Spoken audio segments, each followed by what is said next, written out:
उपस्थित श्री संजीव सान्याल जी, डॉक्टर सरन और इस सभागार में उपस्थित सभी भाई और बहनों, सबसे पहले तो मुझे मालूम नहीं पड़ता कोइंसिडेंट है या कुछ सोच समझ कर करा है। इस पुस्तक का विमोचन इस सभागार के अंदर रखा है, सोच समझ कर रखा है या कोइंसिडेंट है।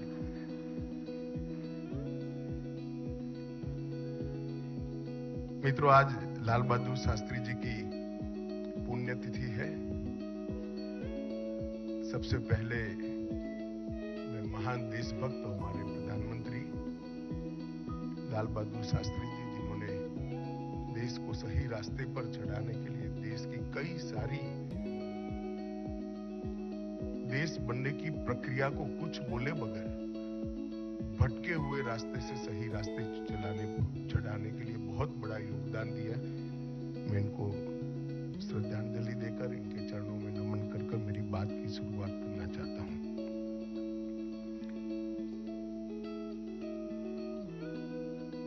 Revolutionary is the other story of how India won its freedom. एक अदर स्टोरी शब्द लिखना पड़ा, यही ये पुस्तक का सार है। क्योंकि एक ही स्टोरी नैरेटिव के अंदर हमारे जनमानस पर हैमर कर कर कर कर इसको प्रस्तापित किया गया है। एक ही दृष्टिकोण जनमानस में शिक्षा के माध्यम से, किंवदंतियों के माध्यम से, इतिहास के लेखन के माध्यम से थोपा गया है। जो दृष्टिकोण थोपा गया है, मैं ऐसा नहीं कहता कि अहिंसक आंदोलन का देश की आजादी में कोई योगदान नहीं है या वो इतिहास का हिस्सा नहीं है। वो बहुत मजबूत हिस्सा है, बहुत बड़ा योगदान है अहिंसक आंदोलन का। और कांग्रेस के नेतृत्व में जो मूवमेंट चली, वो मूवमेंट का बहुत बड़ा ही योगदान है देश की आजादी में। परंतु और किसी का नहीं है, ये नैरेटिव ठीक नहीं है। और मुझे लगता है कि सान्याल जी का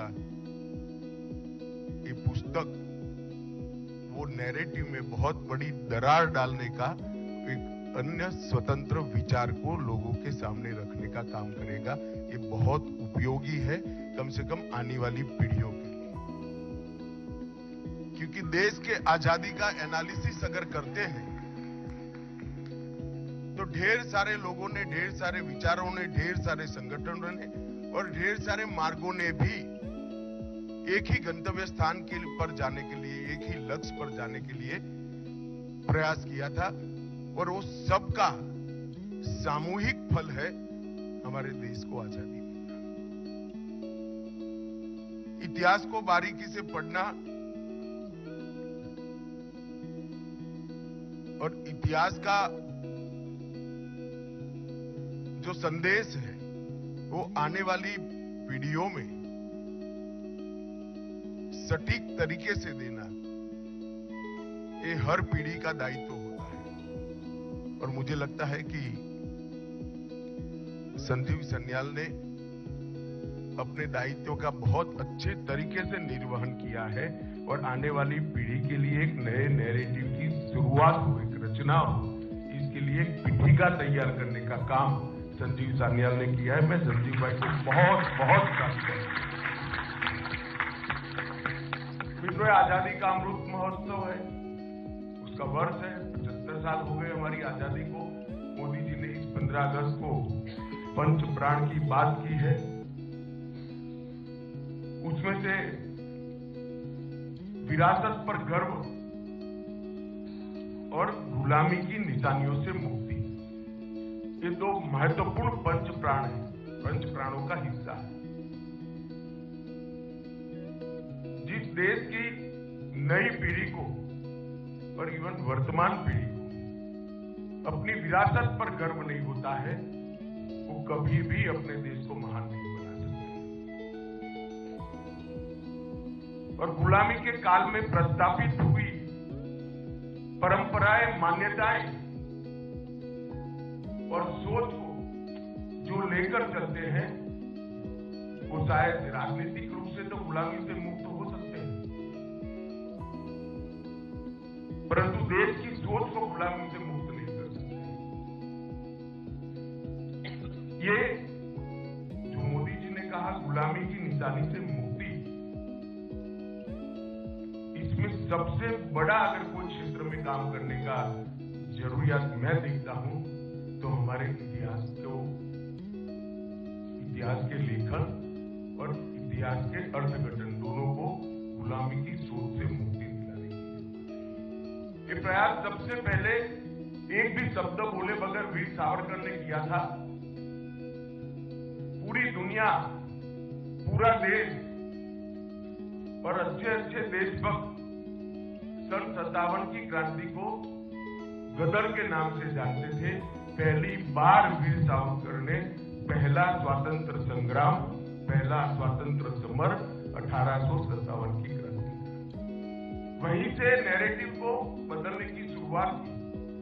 और आज संजीव सान्याल जी इस कड़ी को आगे बढ़ा रहे हैं, इसका मुझे बहुत बहुत आनंद भी है और एक प्रकार से संतोष भी है कि जो काम बहुत समय पहले शुरू होना चाहिए था, इतने समय के बाद भी अगर शुरू हुआ है तो ये स्वागत योग्य है। इतिहास कई सारी मान्यताओं को जन्म देता है, परंतु इतिहास हार और जीत के आधार पर नहीं लिखा जा सकता। प्रयासों के भी कई डायमेंशन होते हैं कि कोई विचार, कोई आंदोलन खड़ा हुआ हो सकता है, वो अपने गंतव्य स्थान पर न पहुंच पाए, सफल न हुआ हो। इसका अर्थ ये नहीं है कि जब कभी भी वो उद्देश्य प्राप्त होगा तब इसका कोई योगदान नहीं है। इतिहास को अगर हार या जीत के दृष्टि से ही लिखते हैं तो इतिहास को ठीक से नहीं, इतिहास को वास्तविकता के आधार पर लिखना चाहिए, प्रयासों के मूल्यांकन के आधार पर लिखना चाहिए और प्रयासों के सभी परिमाण, इसके सभी डायमेंशन का एनालिसिस कर इसका विश्लेषण करके लिखना चाहिए। तभी इतिहास अपने आप में परिपूर्ण होता है। और सशस्त्र क्रांति के इतिहास का भी ऐसा ही है। कई इतिहासकार ये प्रयास को विलुप्त करने में लगे, कई लोगों ने उसको कम महत्व दिया, कई लोगों को लगा कि भाई इनका क्या योगदान था आजादी के प्राप्त होने में। उन लोगों को मालूम नहीं है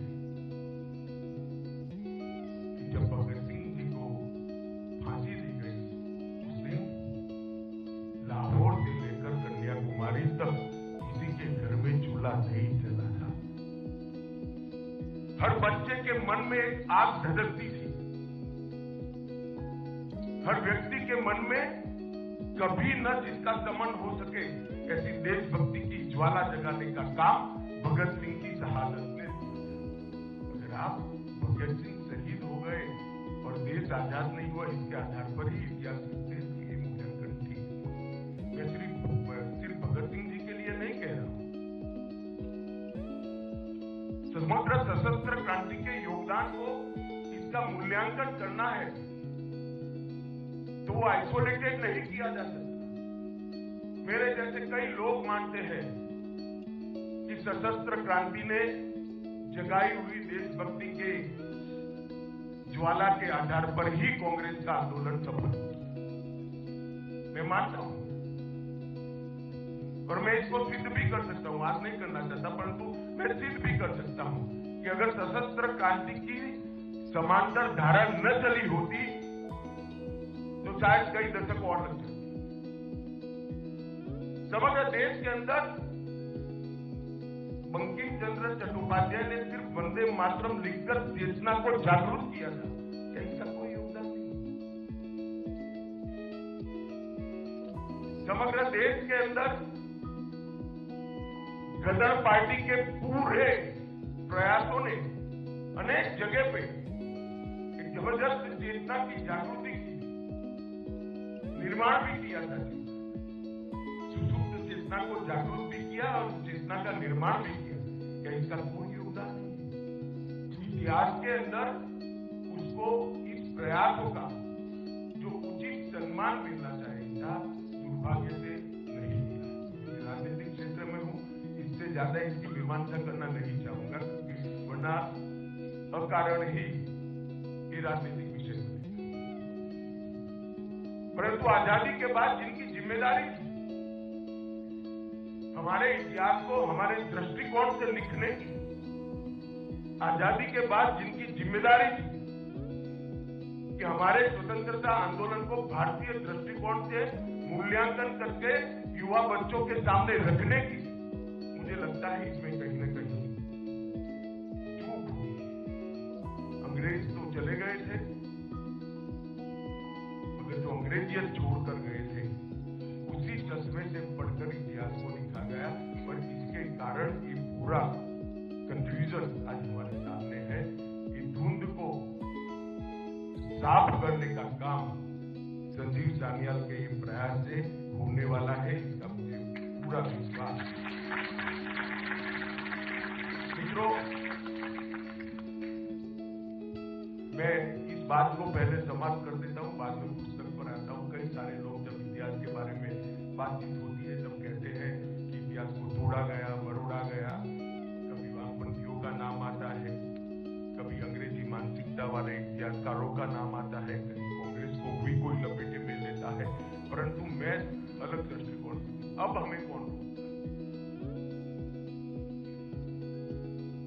मैं आज इस मंच से इतिहास के विद्यार्थियों का और इतिहास को पढ़ाने वाले प्राध्यापकों का आह्वान करना चाहता हूं कि हमारे देश के गौरव को व्याख्यायित करे इस प्रकार से, कोई तोड़ मरोड़ करे बगैर वास्तवदर्शी गौरवमयी इतिहास की रचना अब हो सकती है या नहीं हो सकती?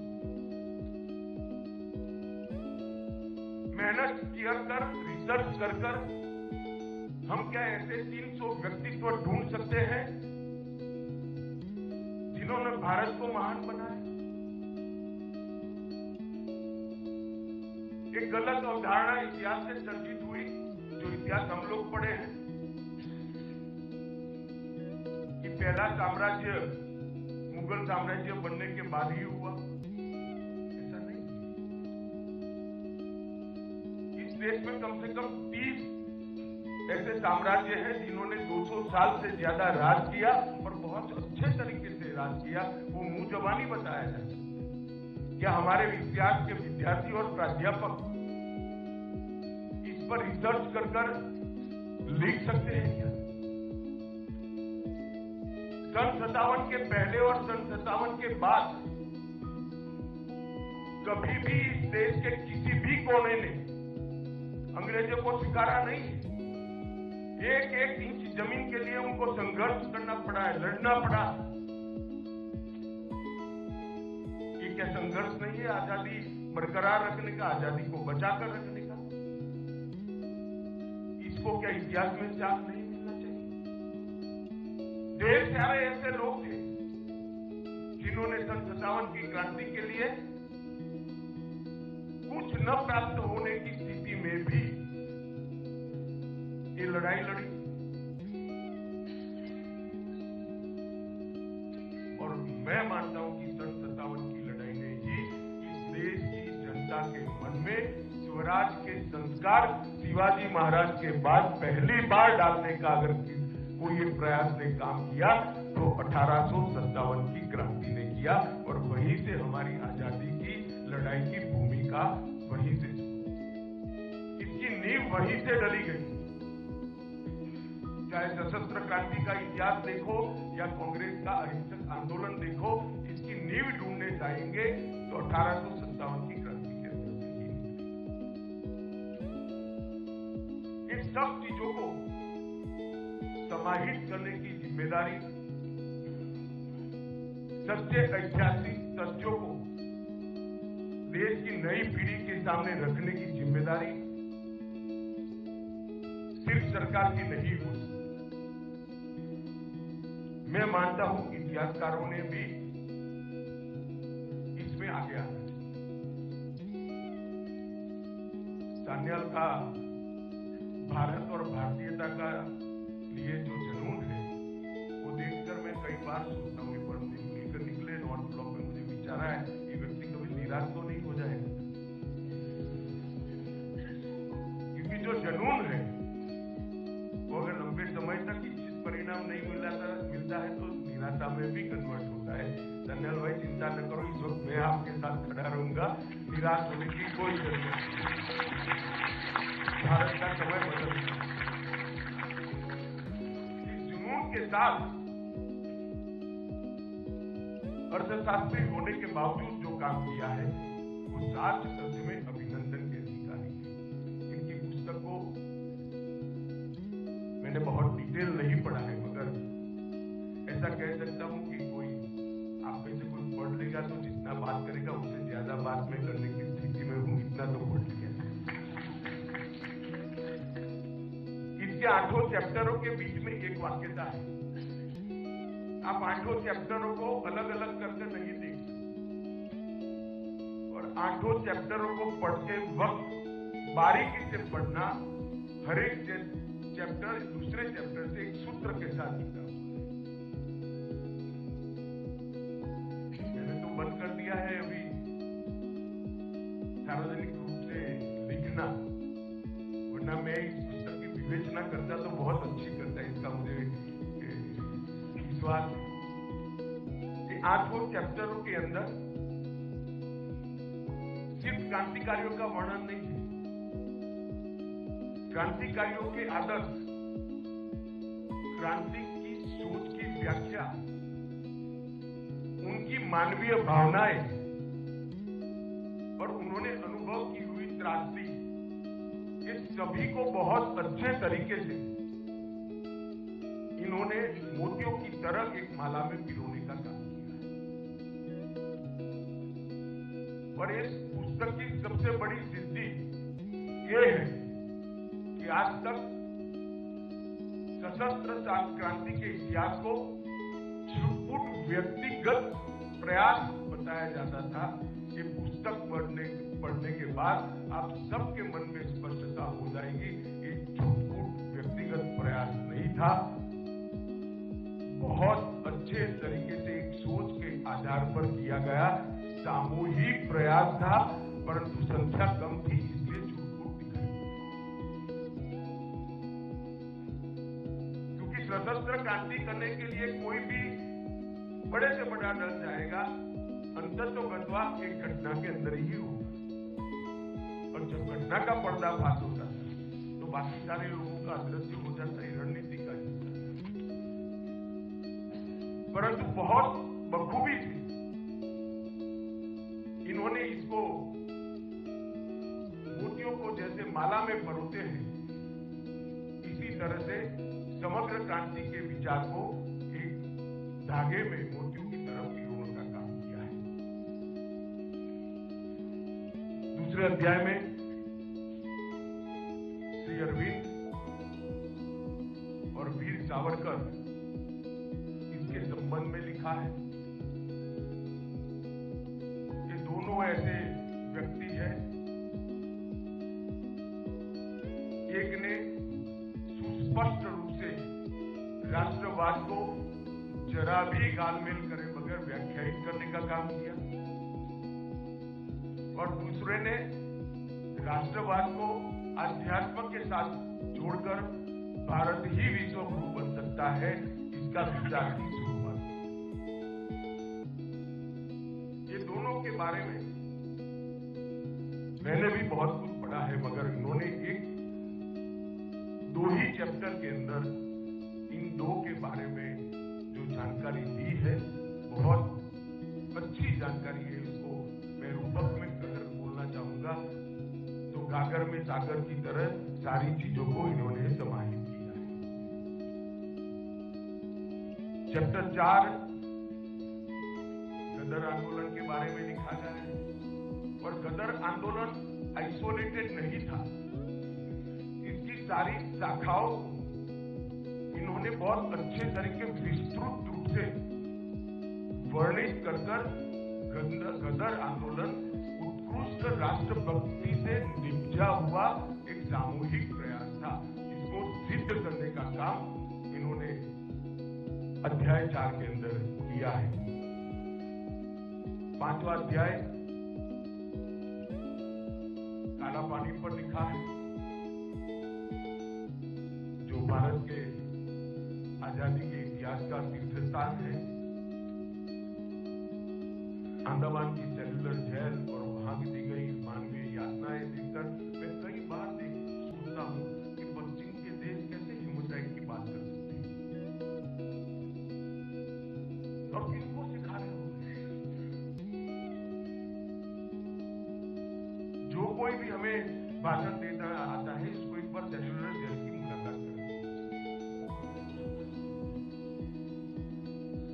अनेक प्रकार के देश के अनेक हिस्सों से पकड़े गए स्वतंत्र सेनानी क्रांतिवीरों को एक ही जगह पे रखा गया। और अगर सेल्युलर जेल के अंदर जो क्रांतिवीरों की सूची है उसको भी आप लिखोगे तो मालूम पड़ जाएगा आइसोलेटेड प्रयास नहीं था। पूरे देश का नक्शा वहीं पर बन जाता है। वो जेल में आज भी एक महिला कर्मी है।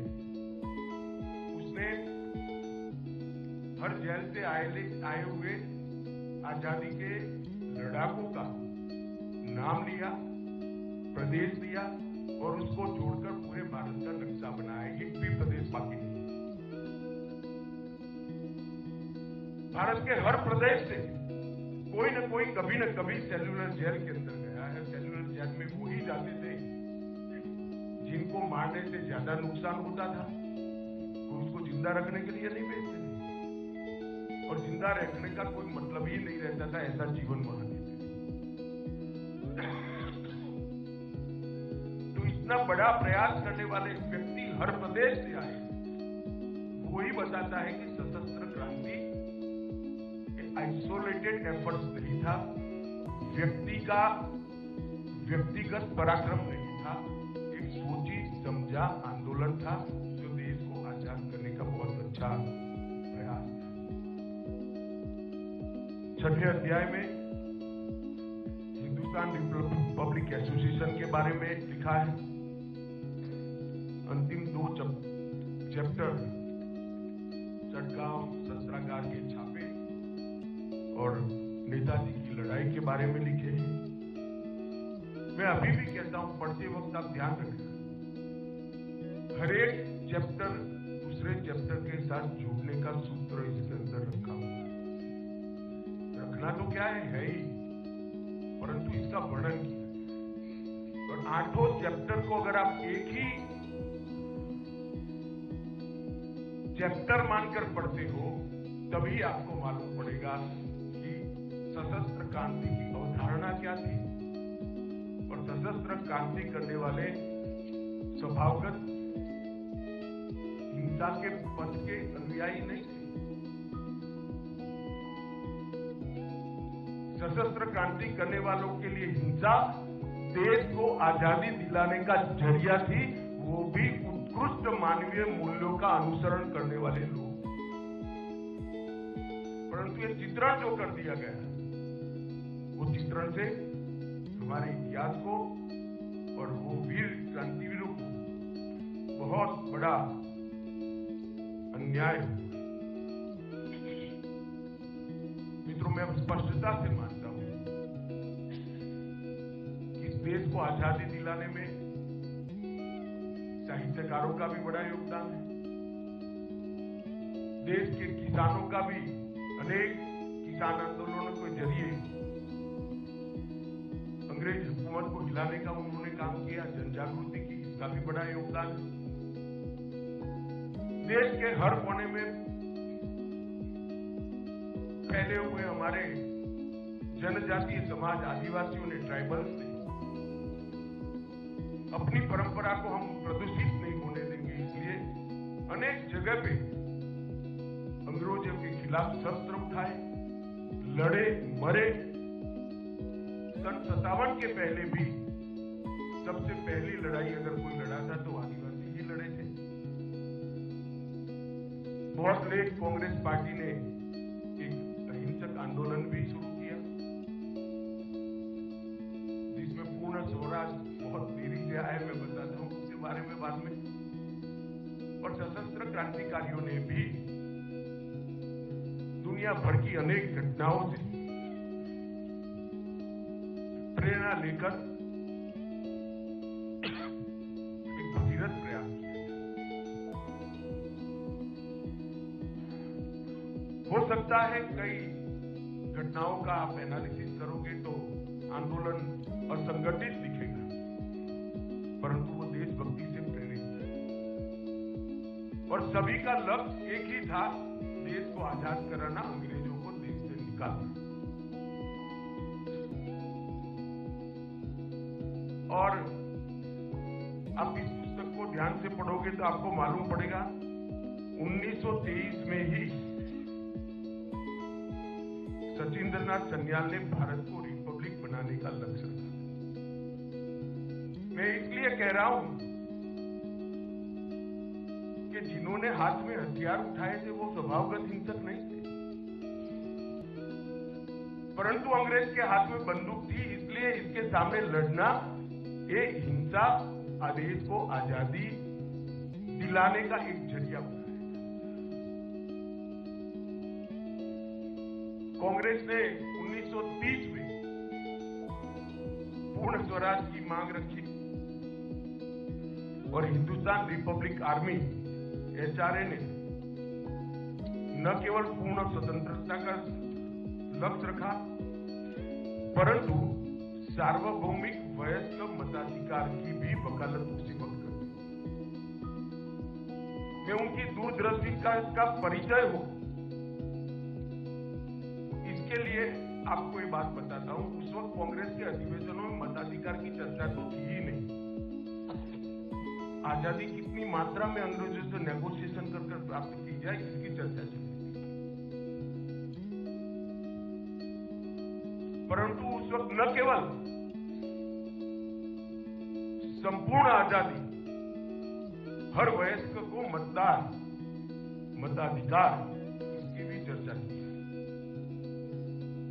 और 20वीं सदी में ही शुरुआत में 1909 में वीर सावरकर ने कहा था, अगर सशस्त्र क्रांति को सफल होना है तो इसका अखिल भारतीय स्वरूप तय करना पड़ेगा। और उन्होंने अभिनव भारत की स्थापना इसी के लिए की थी।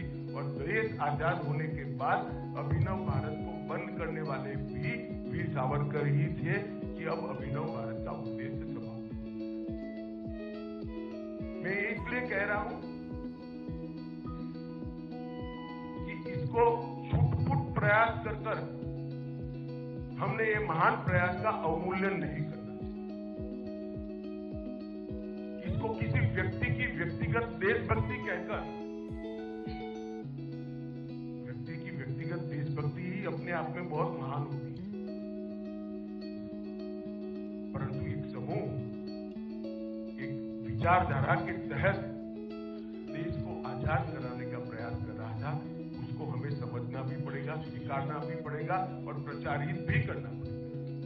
सिर्फ समझने से कुछ नहीं होगा, उसको मन से स्वीकारना पड़ेगा कि मेरे देश को आजाद कराने के लिए ढेर सारे लोगों ने अपने जीवन का सर्वस्व बलिदान कर दिया। कई बार घर की कुकरी हो गई, कई बार परिवारजनों को जेल में डाल दिया, कई सालों तक कोई अंडमान निकोबार के काला पानी की सजा भुगतता रहा, कई लोग फांसी के फंदे पर चढ़ गए। और इस प्रयास को हम व्यक्तिगत प्रयास इसको विफल प्रयास भी नहीं कह सकते, क्योंकि इसी के आधार पर हर जगह पे देश में आजादी की चेतना जागृत होती गई, दृढ़ीभूत होती गई और परिणाम लक्षित दिशा में आगे बढ़ती गई।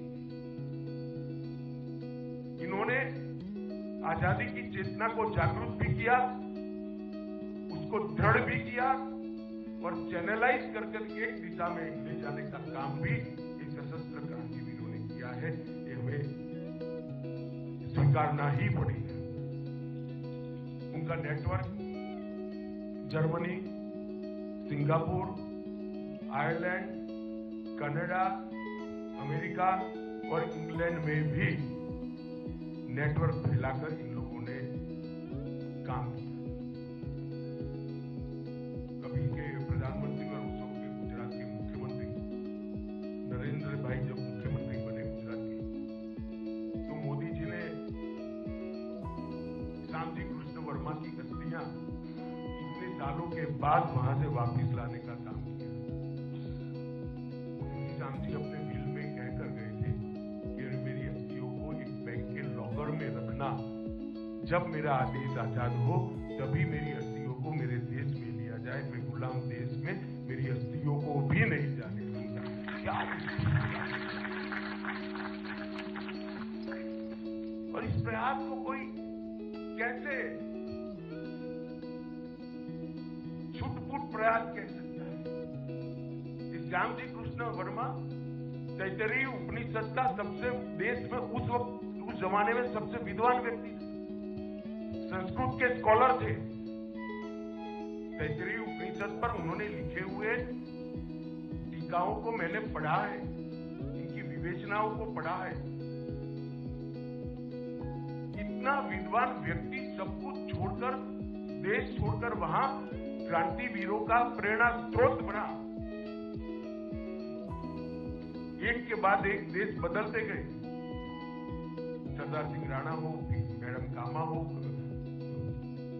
श्यामजी कृष्ण वर्मा हो, सबने आजादी के स्वप्न को सेफ देने का काम किया, इसको फैलाने का काम किया।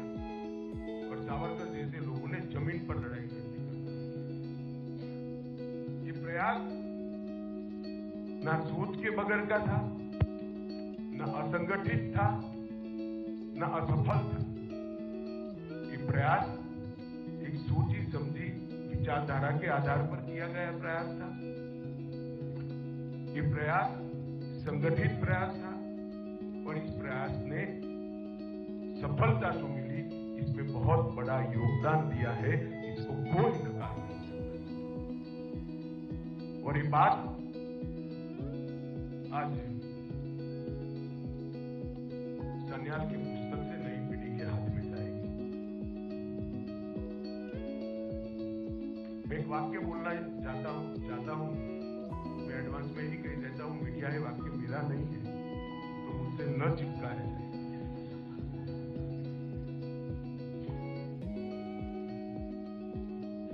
आजादी के आंदोलन की दोनों धाराओं को कुछ लोगों ने उस जमाने में एक्सट्रीमिस्ट बनाम मॉडरेट ये व्याख्या कर दिया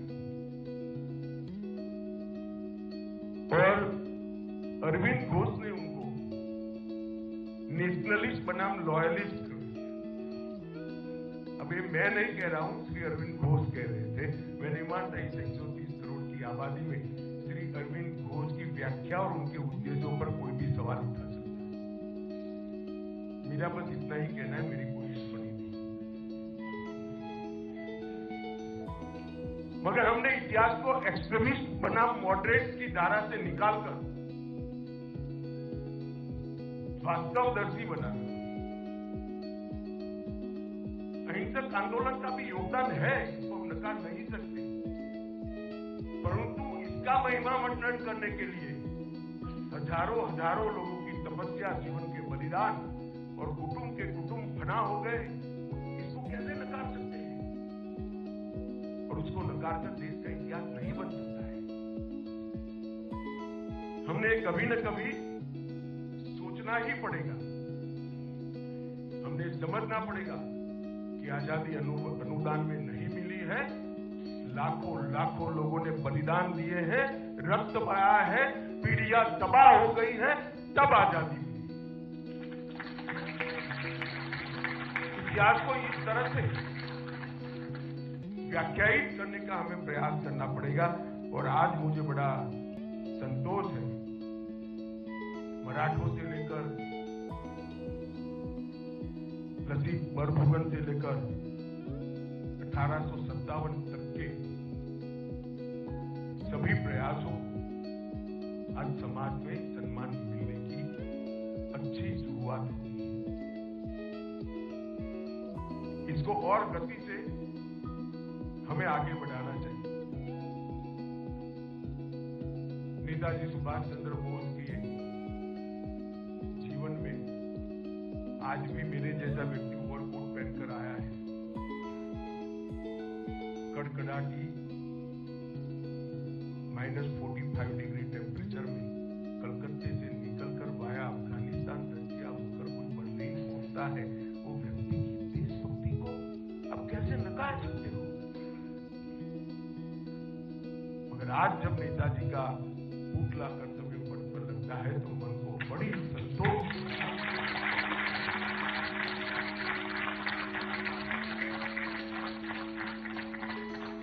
बड़ा संतोष। चलो देर से ही सही, एक अच्छी शुरुआत हुई। नेताजी किसी की स्पर्धा में नहीं है, और स्पर्धा के भाव से नेताजी के कामों का और महान प्रयास का अवमूल्यन कैसे कर सकते हो आप? नेताजी तो वो तेजपुंज है जो पीढ़ियों तक हजारों युवा को देशभक्त बनने की प्रेरणा देगा और देश के लिए जान देगा।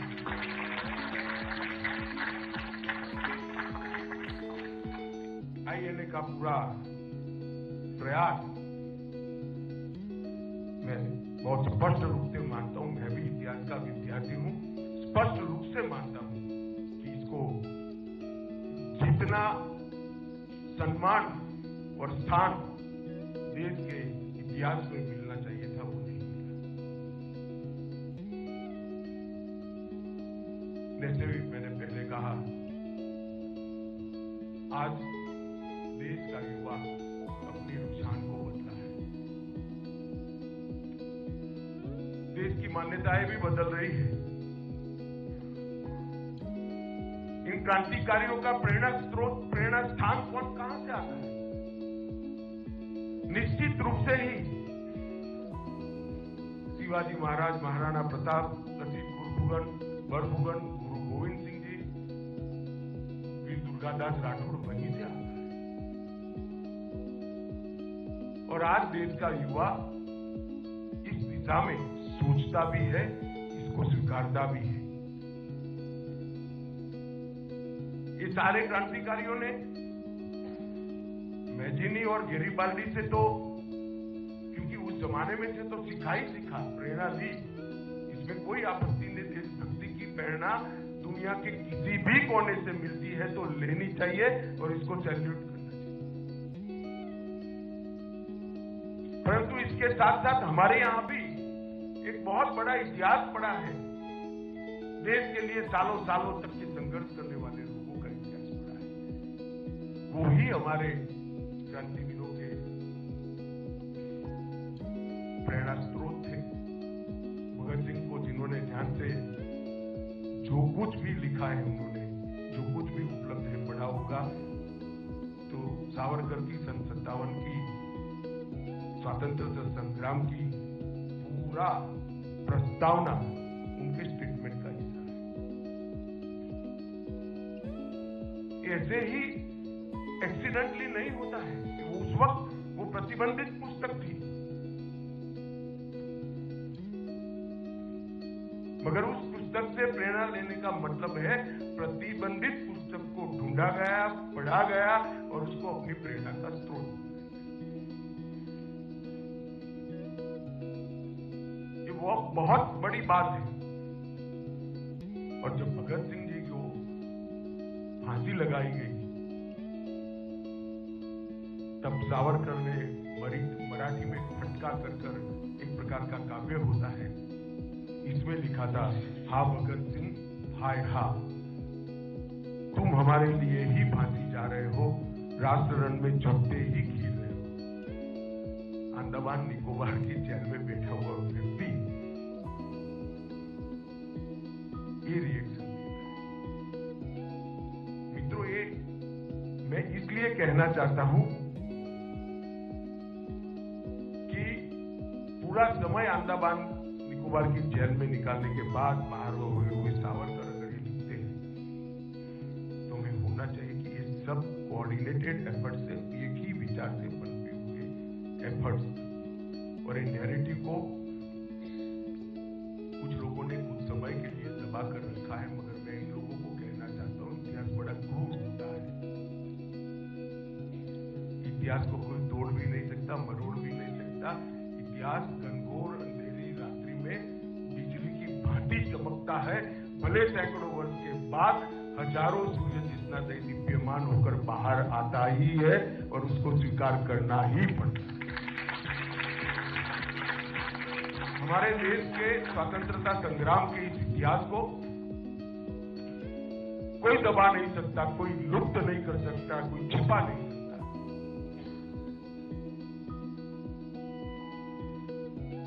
और समय समय पर इसको आगे बढ़ाने वाले लोग भी आए हैं और आगे भी आए। इस पुस्तक के अंदर आप ध्यान से पढ़ेंगे तो आपको ये पुस्तक भी इसी दिशा में जाता हुआ,